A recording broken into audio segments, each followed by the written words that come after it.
channel. If you're new here, I'm Charlene. So today's video is going to be kind of a part 2 of the video that I actually posted before about the green card. I actually never planned on making a part 2, but I figured I might as well just make a second one. And as I can see in the title, it's moving to the US because there's some things that I wish I had known before moving. It's just like little things here and there, but in the end you wish you knew that before actually moving into the country. So I'm just gonna get into it to give you an idea of once you get the green card, the moving process kinda, and then all the little things that are different from France that I wish I had known before. So let's get started. So when I actually was approved, like they said it, at the embassy for the green card, like I said in my previous video, you have 6 months to move. So I moved June 7th, I think. So the major thing is that they give you a packet and you have to go with that packet. You have to make sure you go with it, and you have to make sure that you do not open it. This is something that they actually made it super clear. If you open this packet, everything you did is kind of canceled, like you're done, you're not moving. So make sure you go with that packet. I personally went with a bunch of other papers that I didn't need, but this one was of the major thing, is going through the custom with that packet, because they're going to ask you, and this packet is actually going to be sent to, I don't know, somewhere by the government, and it's when they receive this paper that they're going to create your green card and that you're going to receive it. So one thing that they tell you is that you're going to get your green card within a few months. I got mine in about like three weeks. Like it wasn't even that bad. Also, your green card is good for everything. So once you receive it, you have to make sure that you keep it in a safe place. I have it in my wallet. It's not the safest place ever, but now that I'm in the process of getting my driver's license and all this, I would keep it in a safe place. But this is one thing that you cannot lose. Whatever you're going to do, they're gonna ask you. For example, you need it when you have a job. There's a number on it that proves that you are living legally here, that you can work. If you find a place, like for myself, I didn't need it, but usually they ask for it. If you want to open a bank account, they're going to need it. You need to have a job though to open it. I had the issue. I was not able to open my bank account until I had the letter proving that American Eagle hired me. They're going to need it for a bunch of different stuff. For example, when you're going to pay your taxes later on. It's only valid for 10 years. So far I've had it for 2.5 years. If anyone watching my video right now went through it and had it for over 10 years, what's the process? I'm just asking if someone to comment down below, like when you, after 10 years, because this is something I have absolutely no idea.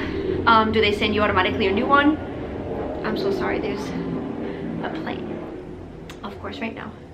But yeah, do you have to renew it, or do you have to go on the government website and do something about it, send it back, and then send you a new one, or it's automatic? Like, I really don't know. But if someone is watching my video right now and can help me with that, that would be really good.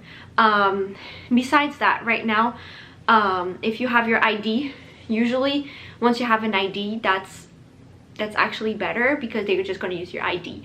But right now, I have a learner's permit, because with COVID it's been crazy to get my driver's license, but I still like to use my green card better, depending on certain occasions or certain places that I have to go to.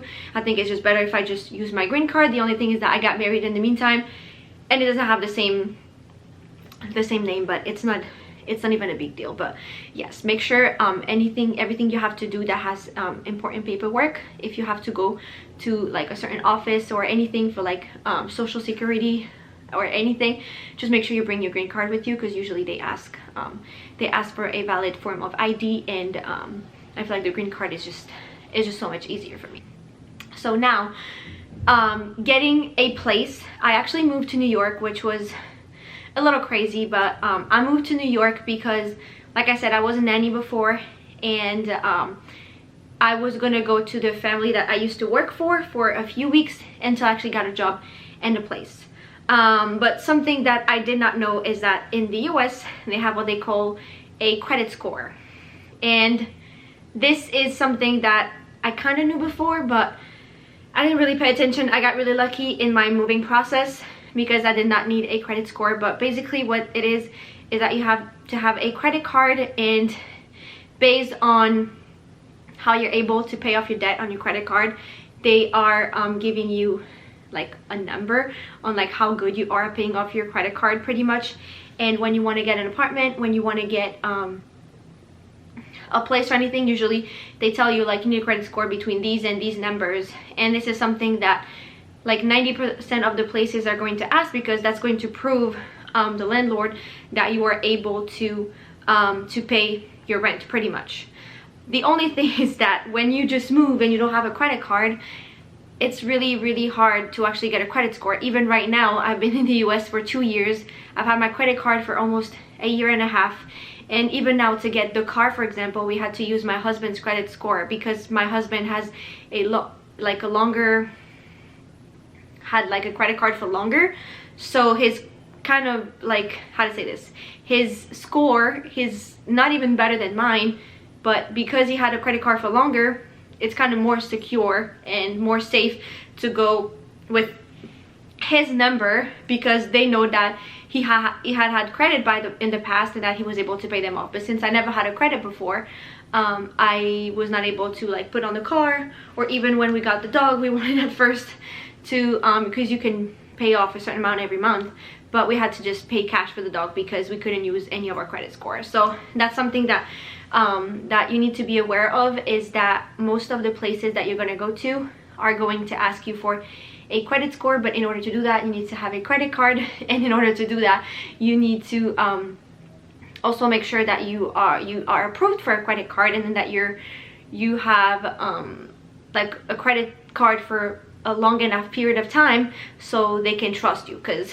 sometimes, like I said, for the car and stuff, it got denied. We had to use my husband's. And something really helpful that I did to actually move without using a credit score is that I went on a Facebook group, like French, I don't even know, or like looking a place in New York. Like they have a bunch of Facebook groups.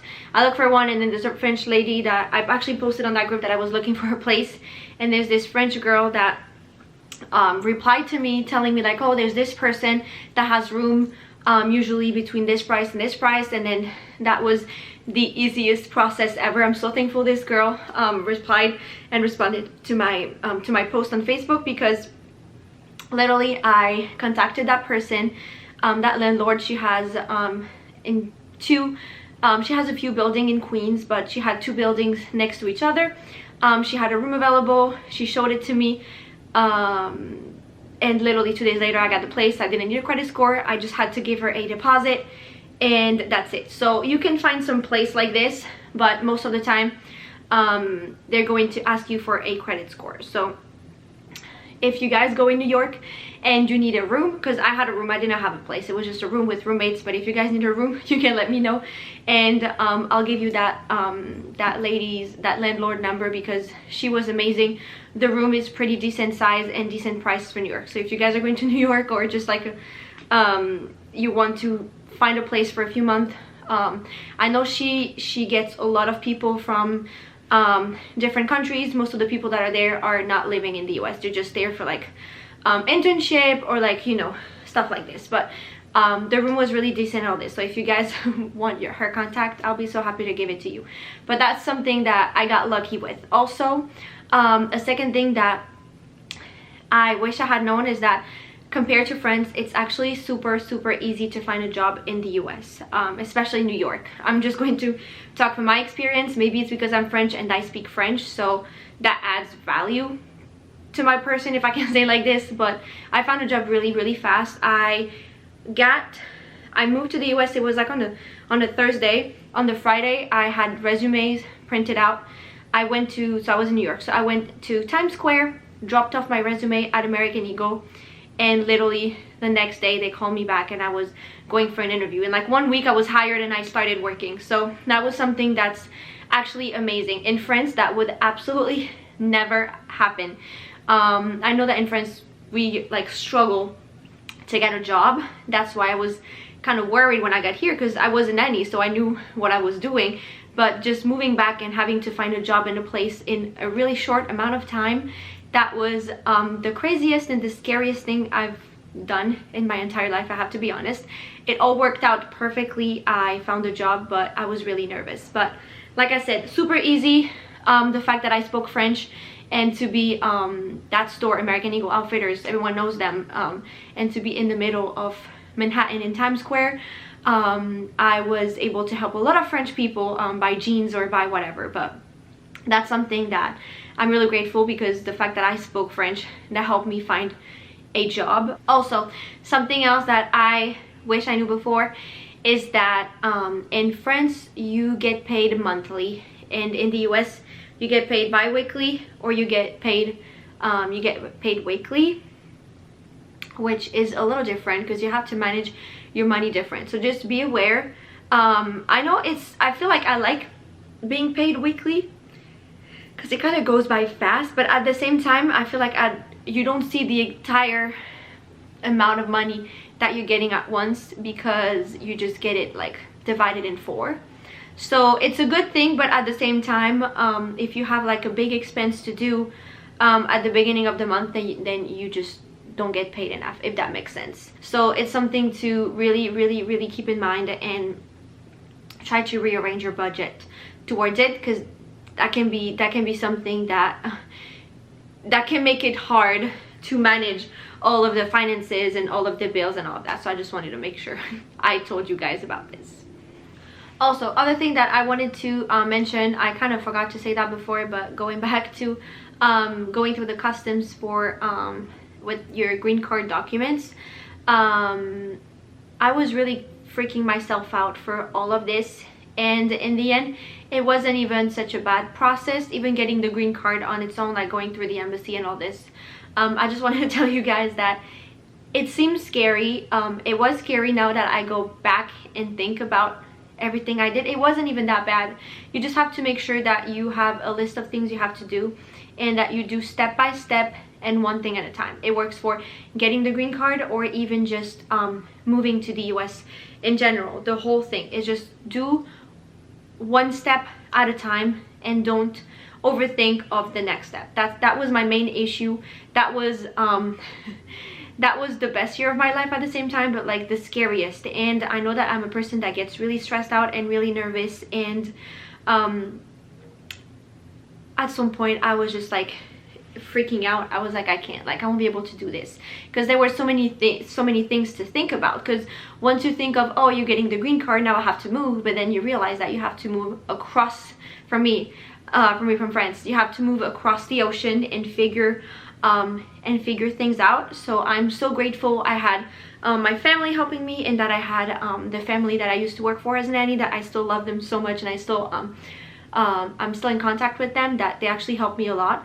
But everything is doable, but just think one step at a time, and don't do like I did, to just think of everything at once, and you just get overwhelmed and you just want to give up. I think I'm crazy to do that. I did this, like, I'm crazy on my own. I gave myself 2 weeks to find a job and a place to live. I managed to do it in not even 2 weeks. I got lucky, maybe, or maybe it's the way I handled things, but that was really scary. But like I said, do not think too much, just do what you want to do. I know that there are a lot of people, for example, people that I know, not in my family, but people that I know, that are like, oh, I would never do this, or yeah, maybe even my family, like, oh, I would have never done this, or you left alone, like, you're crazy and stuff like this. I know I am, but that's the best decision ever, and I did not let anyone tell me what to do, or anything. Like, I took advice from my parents and my family, of course, but I decided to do it, and I did it, and I went for it. And the fact that I got lucky to get the green card and actually be able to move to the US, which was something that I've always said I'll be living in the US later, I managed to do it. A lot of it was luck, I agree, and I'm so grateful for it. But do not let people tell you what you should or should not do. I know that a lot of people don't reach their goal or dreams or whatever just because they think about what people are going to think, especially like such a big thing that I did, moving across the planet in a different country. It's just crazy. But if it's something you want to do, if you think you're ready for it and you really want to do it and you get the chance to do it, just don't let that chance pass by just because you're afraid of what people might think, or you're just afraid of everything that's coming after. I'm like grateful every day that I actually reached for my goal, and once I got like selected for the green card, I went for it. Because at some point I really was at a time where I was like, I'm probably not gonna do it, like I'm lucky but I'm not gonna get it, or like I was so negative about everything that I had to do. I was freaking out. And this is why I'm making this video, and I made the one before, is that just go for it. Even if you don't get the green card but you want to go for, I don't know, an internship or just find a job, just go figure out a way and go do it. You won't regret it, and you'll be proud of this for your entire life. Because what if something happens and then you never do it, and then at the end of your life you're like, what if? That's something that I was like, I'm gonna regret it my whole life. I was like, if I don't get the green card and I don't move to the US, then what's the point of me staying in France? Because I did not like my life there. Like, I love my family, I love going back and seeing everyone and the places that I grew up, but I cannot see myself grow up there. So that's just something that I want to tell you guys, is just go for it. If you want to do it, just do it. That's why I made this video and the one before, to give you guys an idea of how it is to get the green card and move to the US. But if you have any other questions on other things that involve the US, France and stuff like this, I'll be so happy to help you. Alright you guys, I think that's it for this video. These are just little things that I wanted to add to the previous video, like do like a little part 2 with little things that I wish I knew before, or little you know, little tips and tricks on when you move to the US, what you might not expect and stuff like this. So it's not a lot, I know it's like a really really simple video, but I figured that would be better if I could just mention this, because I know these are the kind of things that I didn't know before, and that I wish I had known before moving to the US actually. So if you guys like this video, give it a thumbs up. If you have any questions or any recommendation, or even if there's videos that you would like to see from me, just leave a comment. Please subscribe if you're not yet, and I'll see you in the next video. Bye.